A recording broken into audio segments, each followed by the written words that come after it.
A Few Good Men, the untold story behind the courtroom drama. You want the truth? You can't handle the truth.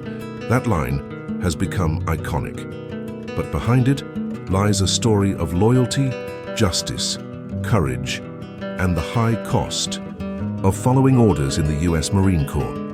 Let me tell you the real story of A Few Good Men. It begins in Guantanamo Bay, Cuba, a US naval base where the sun is hot, the rules are strict, and obedience is everything. Two young Marines, Lance, Corporal Harold Dawson and Private Loudon Downey, are arrested for the death of another Marine, Private William Santiago. Santiago wasn't liked. He was weak, he complained. He tried to go over his superiors' heads to get transferred off the base. And then he ended up dead, tied up, mouth taped, dead from asphyxiation. But Dawson and Downey didn't mean to kill him.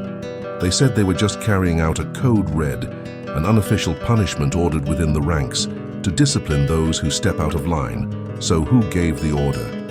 Enter Lieutenant Daniel Caffey, a Navy lawyer who never expected to fight this hard. He's smooth, sarcastic, and more comfortable cutting plea deals than digging for the truth. But he's handed this case, defending Dawson and Downey, and he's joined by Lieutenant Commander Joanne Galloway, an idealistic officer who does care. She sees more than a simple crime. She sees a cover-up. Caffey isn't thrilled, but as the investigation deepens, something changes in him. He begins to care, too, because this isn't just a case. It's about integrity, sacrifice, and the dangerous weight of military obedience. As they dig, Caffey and Galloway uncover a harsh reality.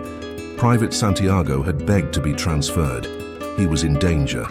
But instead of protecting him, the higher-ups wanted to make an example out of him, and standing at the top of the chain of command, Colonel Nathan R. Jessup, a hard-edged, no-nonsense commanding officer who lives by one philosophy: unit, corps, God, in that order.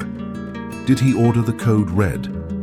Or did two young Marines act on their own? Caffey must prove it. But to do so, he'll have to put Colonel Jessup on the stand. The courtroom showdown becomes legendary. With pressure from every side, Caffey takes a risk few would dare. He goes after Jessup. He pushes, he prods, he exposes the cracks in Jessup's armor. And finally, with the world watching, he demands the truth. Caffey, I want the truth. Jessup, you can't handle the truth. Jessup explodes. He confesses. He did order the code red. To him, it wasn't murder. It was military discipline. It was keeping the walls secure. It was his version of honor. The verdict? Dawson and Downey are cleared of murder, but they're not off the hook, because in blindly following orders, they failed to think for themselves. They failed to protect a fellow Marine.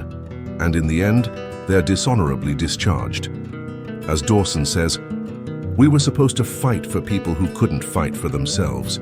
And that's what makes this story so powerful. A Few Good Men isn't just a military drama. It's a story about responsibility, about leadership, about the moral courage to stand up, even when standing up means standing alone. It's about the thin line between duty and justice, and it reminds us that sometimes the most dangerous weapon isn't a gun, it's the truth. A Few Good Men is more than a movie. It's a courtroom battle for the soul of military ethics. It's gripping, intense and unforgettable, and it dares to ask one bold question: what happens when loyalty to command becomes a threat to justice? If you've ever questioned authority, admired raw courtroom drama, or just wanted to witness acting at its finest, this is a film you don't want to miss. Tell me, do you think Dawson and Downey were guilty, or just victims of a broken system? Drop your thoughts in the comments, and remember, sometimes doing the right thing means breaking the silence.